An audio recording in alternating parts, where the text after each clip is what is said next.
Fuksiuk, aš noriu pabūti ten, kur dar nesu buvęs. Tu pirmakursi, tu jau pat būsi baltimiuotas ir triniuotas. Ruoškis. Ir mano lukštai įsitaškys tau ir tarp dantų.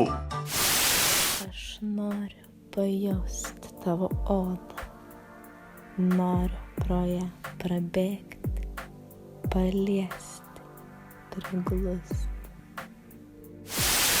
Sveikučiai fuksiukai! Taigi, kaip jau supratote, šį kartą kalbėsime apie krikštynas. Ir mes labai norime jūs visus čia pamatyti. Praeitais metais pats buvau pirmakursis ir atrodžiau maždaug štai taip.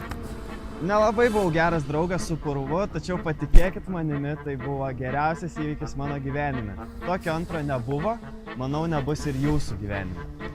Tad apsišarvuokit pačiais prasčiausiais rūbais, užsispyrimu, geležinė kantrybė ir ketvirtadienį, 13 valandą. Štai čia, kur aš dabar stoviu, laukiame jūsų visų. Tad fuksai, pasiruoškit, mes šiek tiek įsipurvinsim.